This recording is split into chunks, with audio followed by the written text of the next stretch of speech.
নমস্কার বন্ধুরা, কৃষ্ণা কিচেনে সবাইকে স্বাগত। আজ আমি একটা নতুন রেসিপি নিয়ে আবারও হাজির হয়ে গেলাম। এখানে আমি 4টে কাঁচকলা, 2টো আলু, সামান্য কিছু ধনেপাতা নিয়েছি। প্রথমে কাঁচকলাগুলো ভালো করে ধুয়ে টুকরো করে কড়াতে জল দিয়ে একটু নুন আর একটু হলুদ দিয়ে সেদ্ধ করে নিলাম।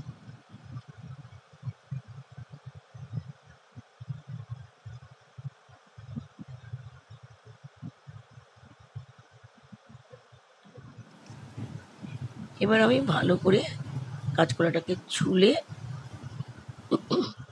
খোসা ছাড়িয়ে ভালো করে নুন, হলুদ আর সামান্য একটু ময়দা দিয়ে মেখে নিলাম।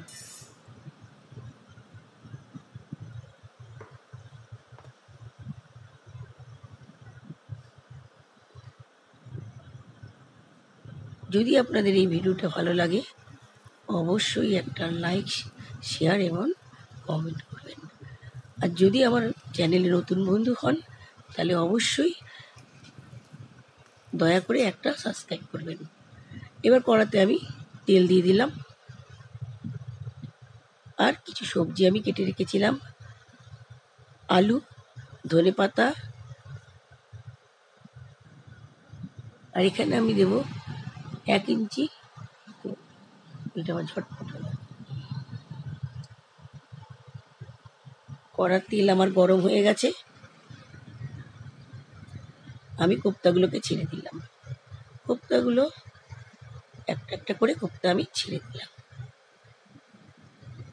আপনাদের একটা লাইকে আমার জীবনটা অনেকটা এগিয়ে যাবে। আপনারা যতদূর এগিয়েছেন আমাকে আপনাদের সাপোর্ট না পেলে আমি এতটাও এগোতে পারতাম না। এবার আমি একবার উল্টে দিলাম।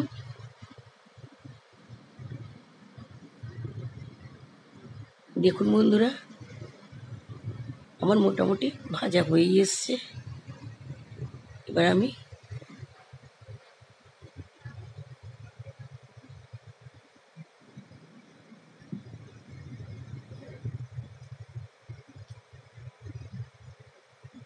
ভাজা আমার হয়েই এসছে। এবার আমি একটা একটা করে ভাজাগুলো তুলব।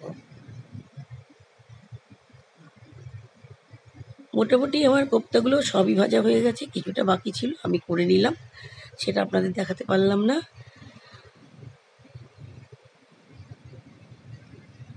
কারণ অনেকটা সময় লাগবে বলে আমি ওটাকে স্কিপ করলাম।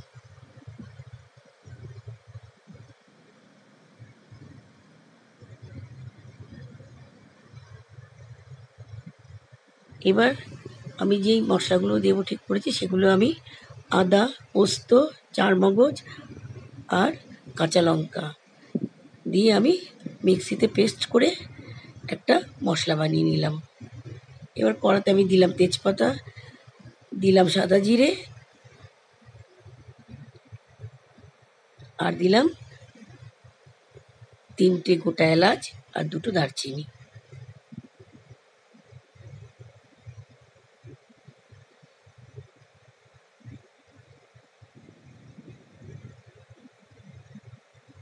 এবার একটু নেড়ে নিলাম আমি, মশলা থেকে মিষ্টি একটা গন্ধ বেরোচ্ছে।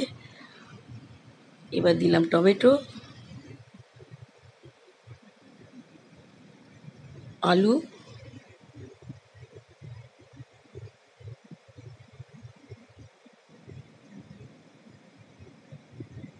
আলু আর টমেটো দিয়ে আমি ভালো করে নেড়ে নিলাম। আলু আর টমেটোটা আমার ভাজা ভাজা হয়ে গেছে।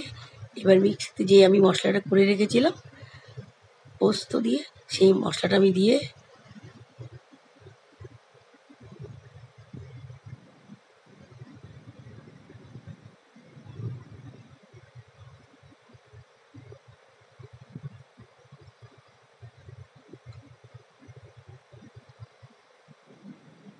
দিলাম হলুদের গুঁড়ো, লঙ্কার গুঁড়ো,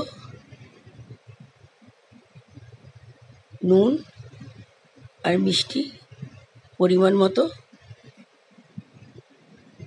দিয়ে মশলাটাকে ভালো করে আমি কষিয়ে নিলাম।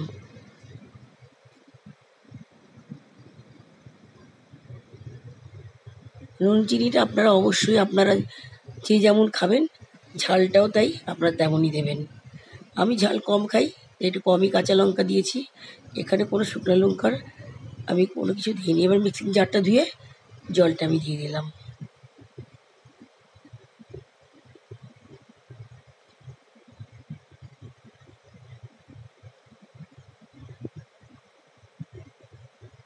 একটু দিয়ে দিলাম ফ্যাটানো টক দই, রুম টেম্পারেচারের রুম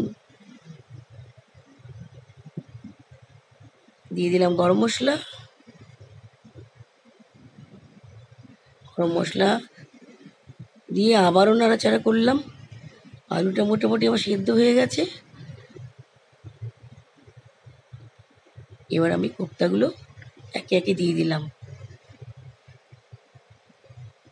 কোপ্তা আমার দেওয়া হয়ে গেছে। এবার আমি ঘি দিলাম।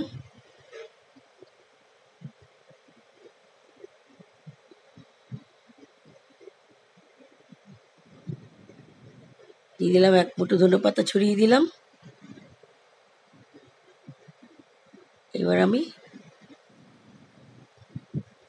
গ্যাসটা অফ করে একটা সার্ভিং বলে সার্ভ করে আপনাদের দেখাচ্ছি। বন্ধুরা, আপনারা যদি এই ভিডিওটা ভালো লাগে অবশ্যই লাইক করতে ভুলবেন না। আপনারা যত বেশি লাইক বা শেয়ার করবেন আমি ততটাই এগোতে পারবো।